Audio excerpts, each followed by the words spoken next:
Track 8, Dark Side of Your Room. This moment feels like an echo, pulsing music, vibrating through the foundation of the club, reverberating through his bones, until he's one with it, until he can hardly separate himself from it, until the music, the bass, the beat, becomes part of him, part of his own pulse, connecting him to the club, to the bodies around him, all of them shifting and swaying, marionettes pulled and tugged along by the invisible strings of the beat.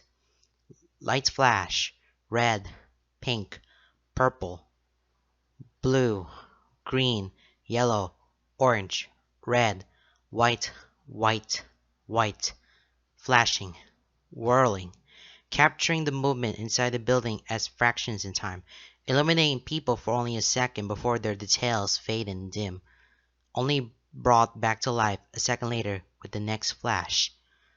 People moving in jagged segments, voices drowned by the music, all moving together, rhythmic, even in their chaos. The life of a club. It's not Voltron, it's not the Renegade, but it might as well be. There are several cities away, an entirely different hotspot, an entirely different flare of life dotting the waste. Yet, it's all the same. It's all an echo, even in his own movements. Keith stands at the bar, one foot propped up on the bar beneath. He leans on his elbows, sleeves his jacket, protecting his skin from the sticky surface. Lance stands next to him, leaning back against the bar top, sipping his drink, eyes sharp in the flashing neon lights as he surveys the crowd. They're on a mission. They should be observing. They should be looking for Galra. Instead, Lance nudges him, nodding toward his empty glass. "You need a refill." Keith picks it up, tapping the bottom on the metal of the bar top, swirls around the drops of liquor still at the bottom. "We shouldn't be drinking at all." He feels Lance's shrug, feels the drag of their arms against one another. He doesn't remember when Lance got that close, but he knows he's leaning into it now. If he leans close enough, he can get a whiff of Lance's cologne, the smell of stale smoke and fresh rain that clings to his jacket, the sweat of his skin. "I don't think we've ever done a job sober." He has a point, but they've already had several drinks. There's a line between being comfortably buzzed and too intoxicated for his own good. He knows he can do his job either way. He's done it 1,000 times. So when Lance signals another round of shots for them, Keith doesn't argue. When Lance insists on interlocking his arm with Keith's before they drink, eyes glinting dangerously over the rim of the glass, Keith doesn't argue.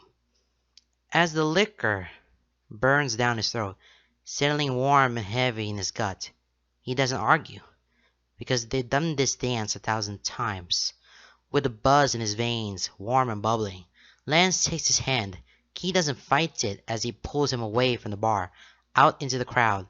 They hover just on the edge of it, not as deep into the riffing mass of dance floor as they would go at Voltron, but far enough to get engulfed. He doesn't need Lance's direction to turn, but he appreciates the guidance of his hands anyway. Warm, calloused hands, long slender fingers splayed out as they run along his hips, his waist, his sides, his stomach, sliding up the material of his shirt until it bunches, exposing his skin to the open air as his hand slips beneath. He presses back against Lance, drapes himself against Lance's chest, relishes in the way Lance's arms fit around him, in the way Lance's hips instantly pick up the same rhythm Keith's moved to, both of them helpless against the pull and pulse of the club's heartbeat. Despite everything they've gone through, despite the distance Keith put between them, despite the ways their connection has strained and frayed, despite the fact that Keith was certain that connection had been irrevocably severed. Despite all of that, Lance is here. Lance is here, hands on his skin, breath hot against his neck, body hot and pressed up against him. Lance is here, and despite how much they've bent, despite feeling like they had broken, they snap back together. Immediately. Without trouble. They slip right back into routine, into the small habits, into the touches, the looks, bodies moving in sync, together, even when separate, constantly rotating together, caught in each other's orbit. Every touch feels like an echo. They've done this dance 1,000 times. Lance twists him up until they blur the lines, until he doesn't know what to feel. He's still not sure what they are. They slip back together without preamble, without talking about it. He doesn't know where they stand. All he can do is lean against Lance and hope he doesn't fall. They move together, inseparable, pulled together and helpless to resist. Lance's lips find his neck. His nose brushes against Keith's ear. His breath is hot and labored. He's hard where he presses against Keith, and Keith grinds against him, feeling a bloom of satisfaction in his chest when he hears Lance's breath hitch. He tosses his head back, resting it on Lance's shoulder. One hand lifted to cradle the back of his head, running his fingers through short locks, tightening at his nape. His other hand falls over Lance's, twining their fingers together, putting his hands down, down, down. And then Lance is pulling away, whispering a labored but sharp, "There! That's the guy Pidge told us to follow." He pulls Keith through the crowd, weaving through the writhen bodies with ease, grip firm where their hands are intertwined. Keith feels dizzy, music still pulsing, out of sync with his heartbeat. It feels hot, heat in his gut clenching. Can't believe he had forgotten about the mission. So caught up in Lance, in the moment, in the echo. Only for a moment. But it had been enough. He had lost sight of the objective, of the real reason they're here. Lance just twists him up, until the lines are blurred, between mission and pleasure. What's for show and what's real? Are they blending in, or are they helpless to resist each other? Keith doesn't know anymore. Lance makes a fool of his heart, and he doesn't even know what he does to him. They slip away from the crowd, from the club, out into the streets. Cool air changes away the lingering burn beneath Keith's skin. They slink through the shadows, following after the clueless Galra. They've done this dance 1,000 times.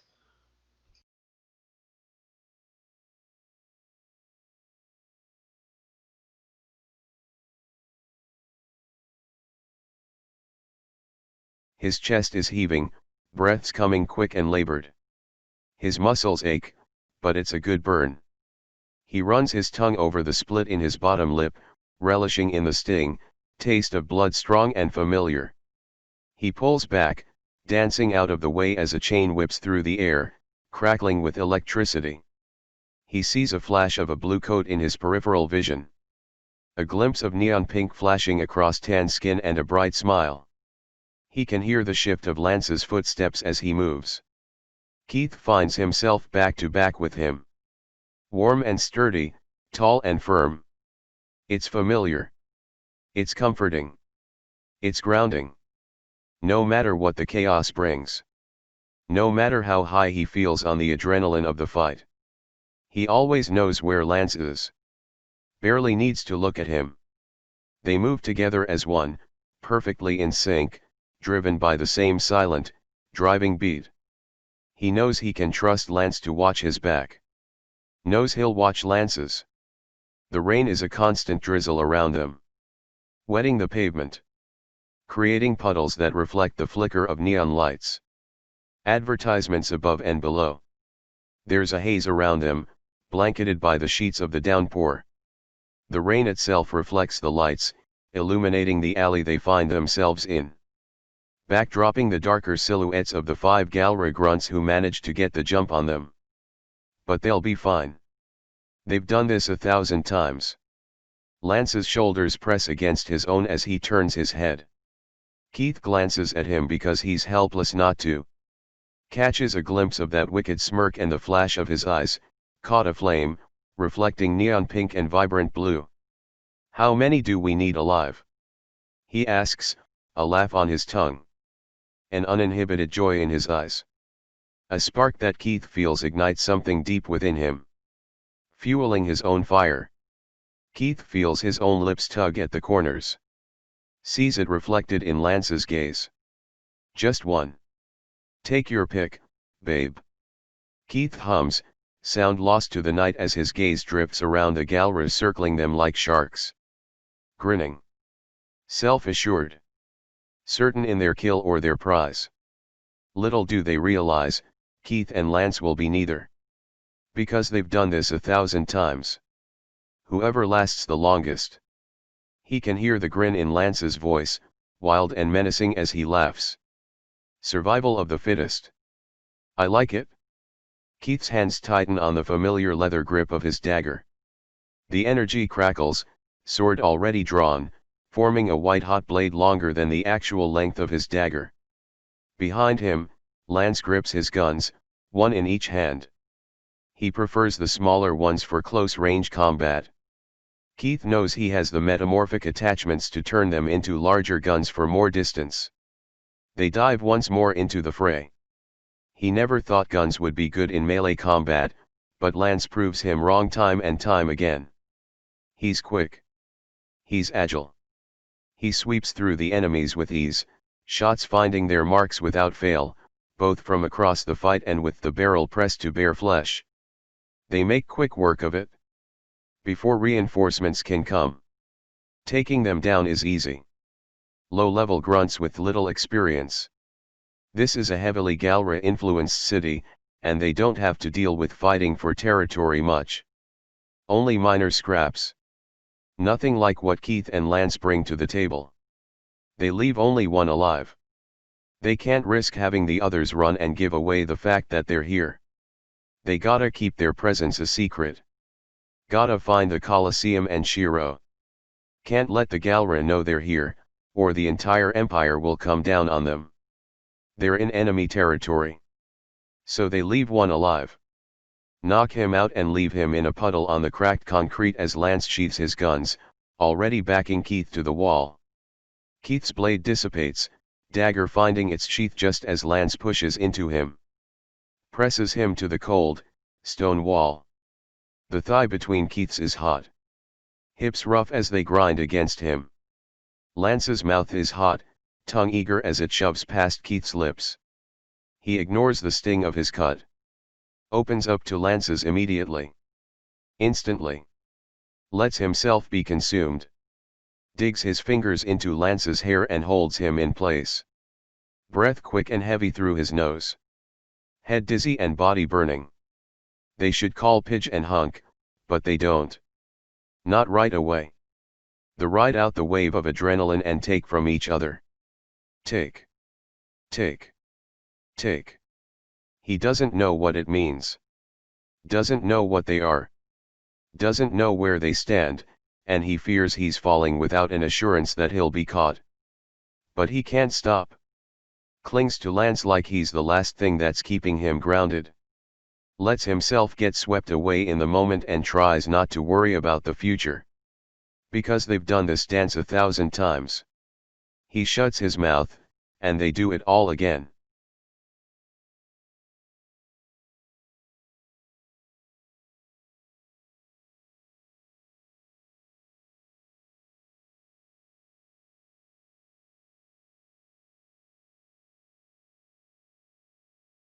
He wakes to the sound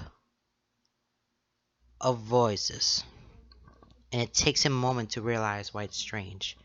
He used to sounds as he sleeps.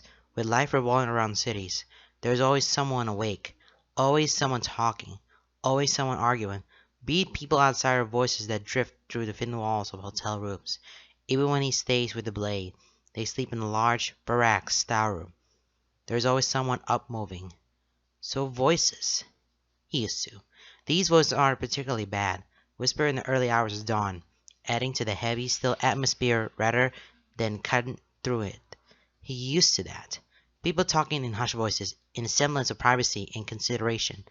So that doesn't explain why he's suddenly awake. As his eyes crack open, the room slowly comes into focus. Just another hotel room, same as all the others. Walls cracked and floors stained, blankets threadbare, and bed far from comfortable. It smells like chemicals, and the burn of bleach is oddly comforting. At least he knows it is clean as it's gonna get. Above the burn is the aftertaste of something heavy and bitter, the fading smell of smoke gone stale. That, too, is comforting. The thick curtain is a little more than a blanket pinned over the window, blocking out the hazy red light of day. The edges of it burn, glowing with a reminder that the night has faded. Thin beams of sunlight sneak through the edges, creating beams that cut through the shadows, illuminating the lazy haze of smoke and dance of dust. Lance sits on the floor near the window, just within those beams of light. The reddish glow warms a slash of his skin, turning it to bronze. Pidge sits with him.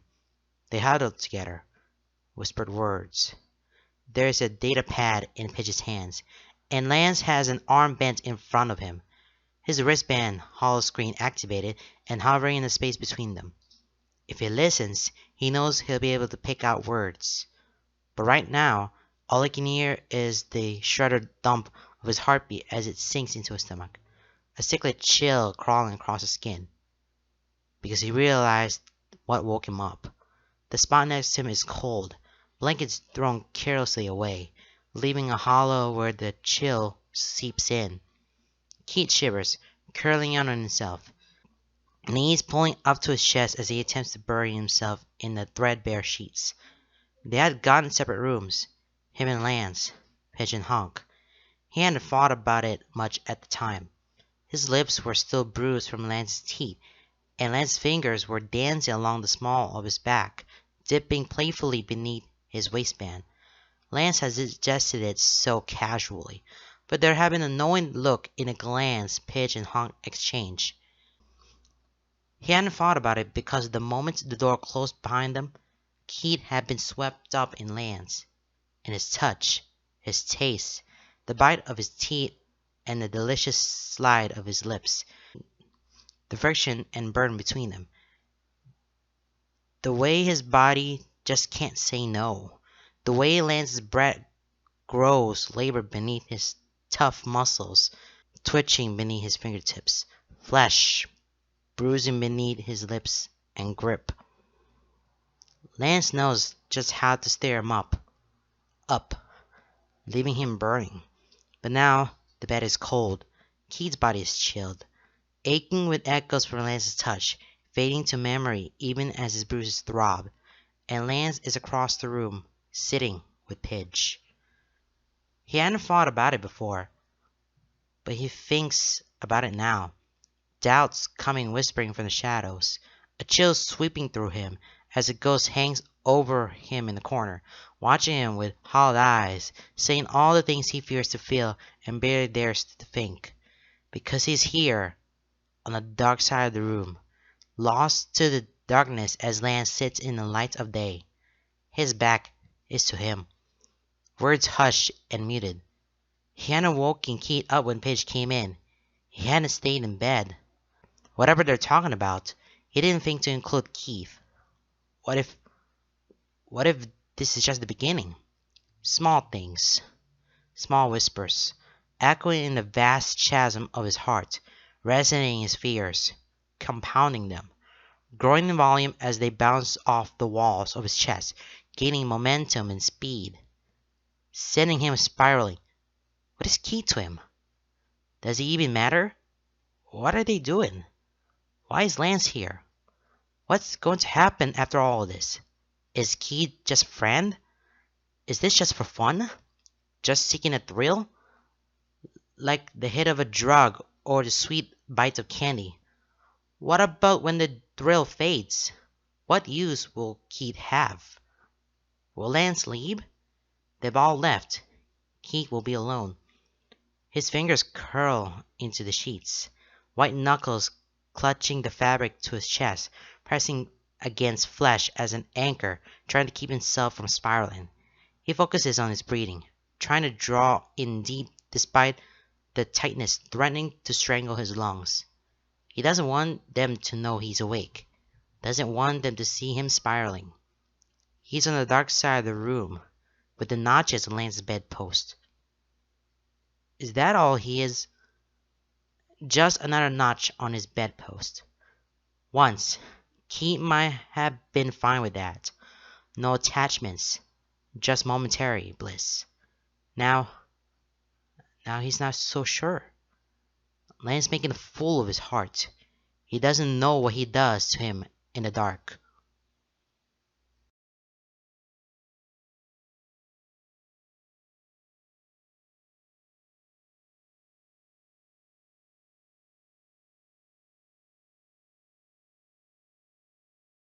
He brings his bike to a stop next to Lance's, letting the engine hum for a moment longer before slowly lowering it to the ground. The lights dim, rumble drifting out. Pidge and Hunk are already off their bikes, lugging their bags toward the center of the roof. Beside him, Lance stretches, arms high above his head.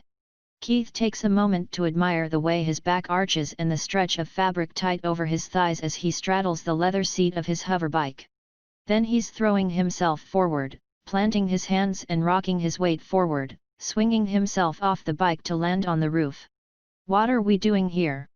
Keith asks, frowning as he pulls his goggles down until they hang around his neck. He leans back, crossing his arms. "We're wasting the night." Lance waves a hand at him, smirk already tilting his lips. "Calm down, we're here to relax. Celebrate. You know, hang out." "Hang out?" Keith echoes, incredulous. His face contorts, brows furrows as he scowls. "We should be crashing the Galro warehouse. Shiro could be there." "He's not." Keith's mouth snaps shut, eyes narrowing. Lance walks around his bike to stand in front of Keith's, fingers laced behind his head and a grin stretched across his lips. "Lance." His voice is laced with warning. Lance's smile never falters. "Come on. Pidge will explain." He nods over his shoulder, following the movement with his body as he turns, striding away without looking back. Like he's confident Keith will follow. He does. Feels the tug at his chest as he slides off his own bike, loose stones crunching under his boots as he hurries after him. He slows when he gets to Lance's side, pointedly ignoring the smile lingering on his lips and the way his heart flutters when Lance bumps their shoulders together. At the center of the roof, Pidge has already taken a seat, bag in her lap as she digs through it. Beside her, Hunk crouches down, pulling things out of his own bag. Bottles, containers of food, a blanket that he unravels and lays out before sitting down. "What are we doing?" Keith asks again, voice sharp in his agitation. "Taking a break," Pidge says. At the same time Hunk says, "Celebrating." "Celebrating what?" "You really don't know, do you?" He turns to find Lance already looking at him. That infuriating smirk is still in place, but his eyes are softer, head tilted and expression brimming with far too much. A small laugh bubbles out of him, and Keith hates the way his breath hitches at the sound. "I can't believe, actually, no. I can totally believe it." Lance shakes his head, dropping to sit on the blanket, reaching up to grab Keith's hand and tug him down. "Come on, dude." He forgets how strong Lance is. Or maybe he's just weak to him. He drops next to him, balance tilted until he rocks into Lance's side. An arm falls around his shoulder, holding him in place before he can pull away. "It's your birthday, man." Keith blinks, mouth agape as he stares at Lance's wide grin. "What? Your birthday," he repeats, a laugh trailing at the end. "I don't. Is it?" He's lost track of what day it is. They all blur together. Days into weeks. Weeks into months. Months into years. Time doesn't feel like something he can pinpoint, and he struggles to remember the last time he even looked at the date. "Is it?" Pidge snorts. "Yeah, it is." "How do you know?" She shrugs. "I got your file from the Garrison database. October 23rd. Which is today." Hunk passes him a bottle, a warm smile spread across his face. "So we're gonna celebrate." "But, why?" He doesn't think Hunk's grin can get any wider, but he's quickly proven wrong. It's accented with a laugh. "Because you're our friend, dude." Lance turns to him, arm tightening around his shoulders to pull him an inch closer. Nose touching his temple. Breath fanning out across his cheek. "And we're happy you're in our lives." Something shifts. A warmth that cascades through him, sinking low in his gut to pool. But there's ice in his veins and a tightness in his chest. Breathing is difficult, and speaking around the lump in his throat even more so. He ignores the burning behind his eyes, blinking it away. What about Shiro? If they notice the rasp in his voice or the way it cracks, they don't acknowledge it. We found him, Pidge says, and feels his entire world tilt, breath freezing in his lungs. Pidge looks up then, lips pursed and eyes thoughtful. Well, I'm about 95% sure we've found him. She shrugs, pulling out a small cylinder, setting it beside her before digging in her bag once more. That tracker drone you guys put on the Galra before letting him go? Yeah, he led us straight to their temporary base. Just like we hoped he would. I got audio and some visual feed early this morning. Hacking their systems was pretty easy after that, even remotely. They kept referring to one prisoner called the Champion, and I'm pretty sure that's Keith. He's halfway to his feet before Lance pulls him back down. Hey, he says quickly, pinning Keith with a firm stare, lips pursed. You're not going anywhere. We have to go save him, Keith says, voice quick and frantic, matching the rhythm as his heart. His eyes are wild as he looks between them, bewildered by their ease. Don't they realize this is urgent? Why aren't we going there right now? Because they're already gone, Pidge says simply, and with just those few words, he feels the fire in his chest dim. What? They left before the sun rose. They were already packed up, so they just headed out early. Then why aren't we? Because we know where they're going. Lance's voice is steel. Sharp and hard. There's something grounding about it that Keith latches onto like an anchor. It's steady, and it calms the way Keith's body vibrates with unfocused energy. He looks to Lance, eyes pleading where his voice fails him. Lance's expression softens, smile small. The hand around Keith's shoulder lifts to run fingers through his hair. We know where they're going, he repeats, voice soft and steady. We still have a tracker on them, and Pidge has a bug in their system. There's nowhere they can go now without us knowing. Keith licks his lips, hating how broken he sounds when he says, then why? Because we can't just go charging in there by ourselves. Shiro is at the heart of a huge operation, and we need backup. Pidge has already contacted Allura, and she's talked to Kal Ivan. The Blade has agents there, and the Paladins have allies. We'll meet up with them soon, but for now. His fingers curl tight into Keith's hair, pulling him forward as he leans in, pressing their foreheads together. Keith stares, even as his features blur. Lips parting as he feels the caress of Lance's breath. We relax. Celebrate. And have some fun. It's been a long time since Keith has had fun. Real fun. Relaxed and easy. No pressure. No mission. No watching over his shoulder for a knife or a gunshot. Not doing things just to chase away the ghosts and get him out of his head. Not seeking thrills just because the alternative is to feel hollow. And now that he thinks about it, he's pretty sure the only time he's ever had fun, real fun, the only time he's ever felt truly relaxed and at ease, has been with Lance. Lance and Hunk and Pidge. Allura and Corin and Matt. First at the garrison. Then later, when they were reunited. And now. He sits back, taking a moment to simply watch the others. Lance's arm is still slung over his shoulders, but he's turned to Hunk, using his other hand to gesture as he talks. Hunk laughs along, diligently setting up a spread of food. Keith's not even sure when he got all of this. Pidge turns on the cylinder, which turns out to be a speaker, playing music and throwing lights into the air. Reminiscent of Voltron. A little pocket of space, just for them. A space that feels like home. They feel like home. This seems so complicated. Are these his friends, or just Lance's? If Lance wasn't so attached to him, would Pidge and Hunk even care? Would they have even come after him if it weren't for Lance? If Lance leaves him, will he lose Pidge and Hunk, too? But then Pidge tosses him a crudely wrapped gift, scooting closer as he opens it, eyes alight as she explains the new knife she's gotten him and all the modifications that come with it. She says it comes with a built-in tracker so Pidge can always find him if he gets into trouble. Then Hunk is explaining all the food laid out in front of him. It's a more diverse spread than he thinks he's ever had.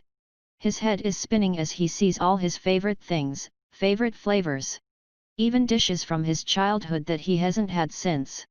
Things they used to sneak out and get while at the garrison.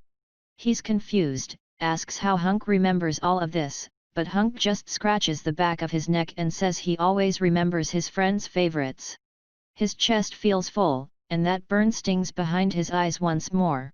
They chase the night with drinks and carefully crafted joints, rolled by Pidge specifically for the occasion, laced with just a hint of quint. They sprawl out on the rooftop, exchanging stories and playing games. Pidge has gadgets to keep them entertained. Music and lights pulsing around them. On a rooftop on the outskirts of the city, halfway up the skyline. Open air crisp and cold, refreshing against his heated skin. Lance leans into him, warm and solid, offering far more than Keith can name. He laughs until his stomach hurts. He smiles until his cheeks ache.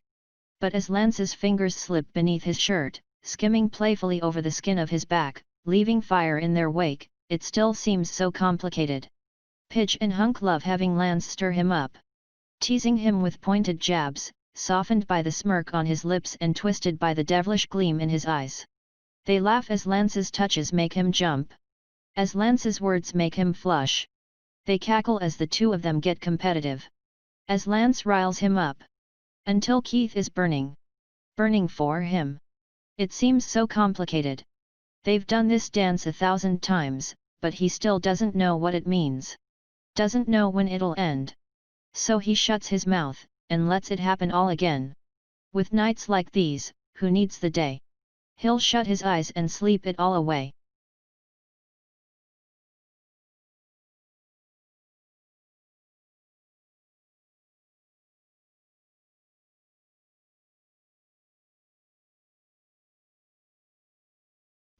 There are times when Lance seems miles away, steady in the glow of neon lights, bathed in color, lips curled into a sly, wicked grin, hair soft and face sharp, eyes catching the light and reflecting them back brighter, gaze lifted at the edges but sharp with observation, so bright beneath the neon lights, standing tall and proud. He's not necessarily loud, but he turns heads all the same, commands attention unlike anyone Keith has ever known, lures people in, and emits a presence that tricks them into relaxing. He's quick with a gun and sharp with his words. He's self-assured and rightfully so. He struggled to find that spotlight in the garrison, but here, in the streets, he runs things. He's found his place, carved it out and owns it. And he seems so far out of Keith's reach. From where he stands in the shadows, pulled away from the neon glow, he cuts through the noise and this life, one hand on his dagger and one eye on his back. He's been so set on learning how to survive that he never learned how to live. He's afraid he'll only hold Lance back. That Lance will grow tired of helping him along. That Lance will tire of this game they play. After all, they've done this a dance 1,000 times. But still they play. Still they dance. Still Lance turns from the light, fixating instantly on Keith in the shadows. Reaches for him, pulls him forward, catches his balance so Keith can stand on his own, holds him steady so he can breathe. Still Lance looks at him like the lights are dancing off of him. Like they semi-glow the way they do to Lance. Like he's something beautiful hidden among the muck and the grime of the lower city. He looks at Keith like he's worth something. Has Keith believing that maybe he is, too. But the dance never changes. The steps stay the same. They were once thrilling, but now they become a source of dread as much they comfort. He hopes for the best and fears the worst, because Lance makes a fool of his heart. He's on the dark side of the room, with the notches on his bedpost.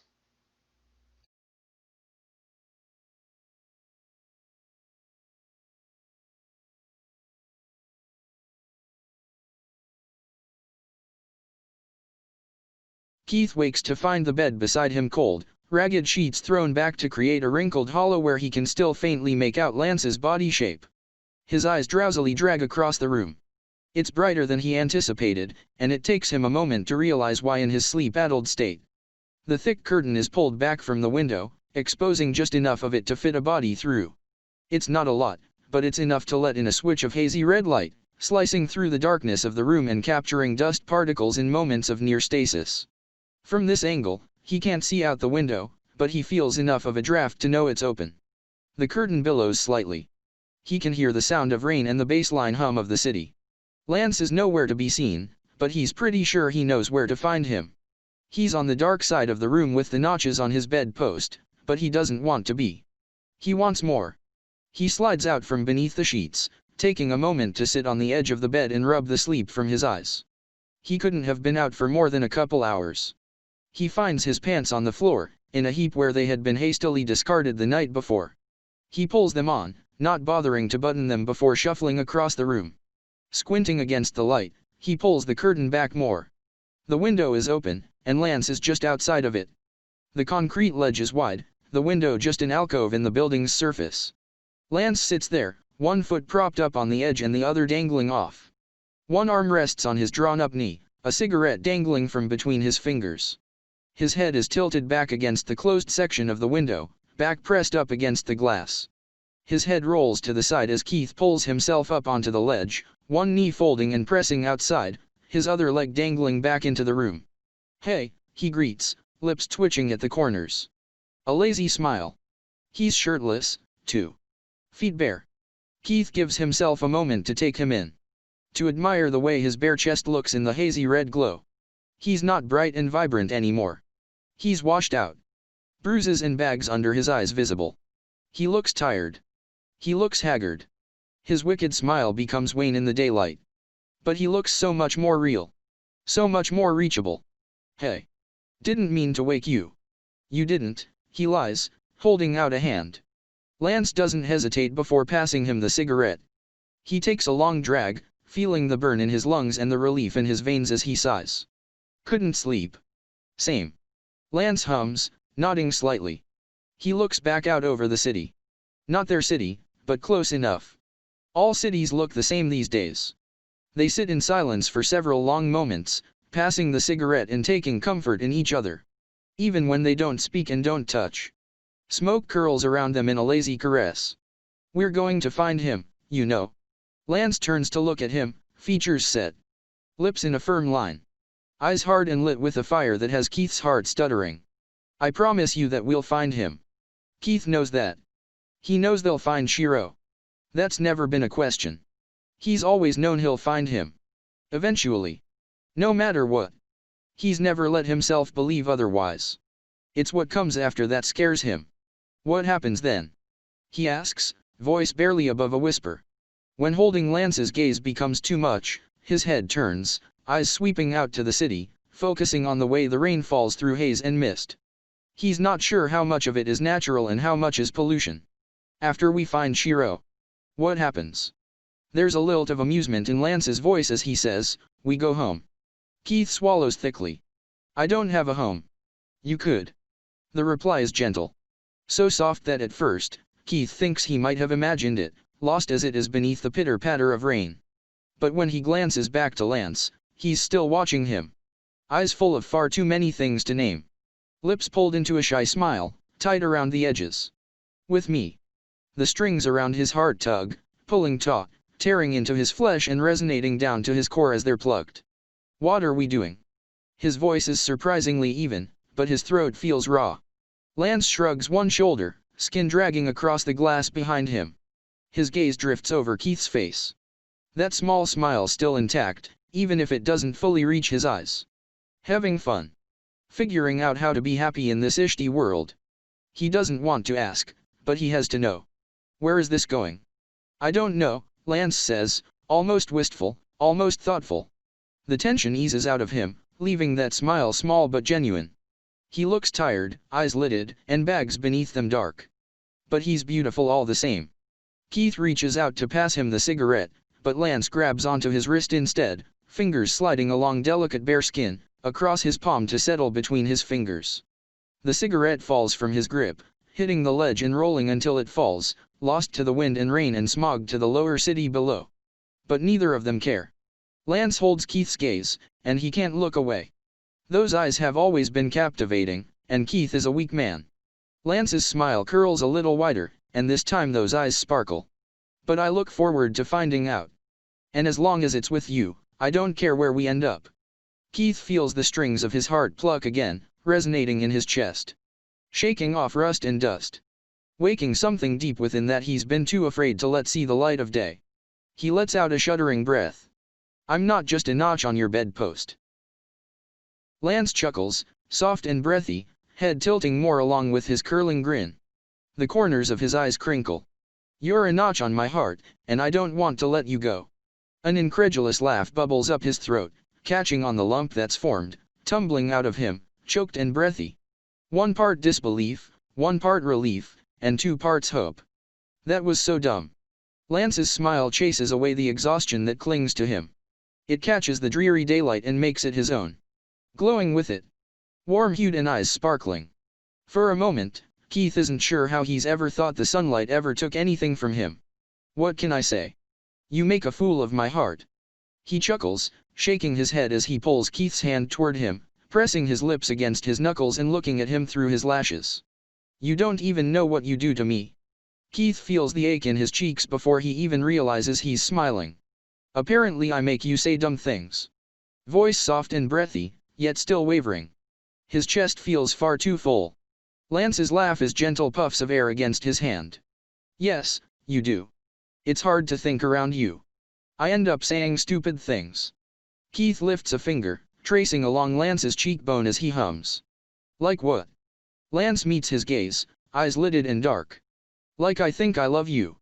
Keith's breath hitches, caught in his throat as his heart skips, stuttering back to life at a thundering pace. Without a word, he slips off the windowsill, back into the room. He doesn't let go of Lance's hand. He uses it to pull him back into the room, pulling the curtain closed behind them. Then he guides them back across the room. Back to the bed. He doesn't think he can find words. Isn't sure his voice will work. But he doesn't think he needs them. He curls up with Lance, pressed close, legs tangled. He presses Lance's hand to his chest. Let him feel his thundering heart. And then he kisses him with all the words he can't say on the tip of his tongue, and Lance kisses him back with a new vigor. They've done this dance 1,000 times, but this time Keith can hear the melody changing.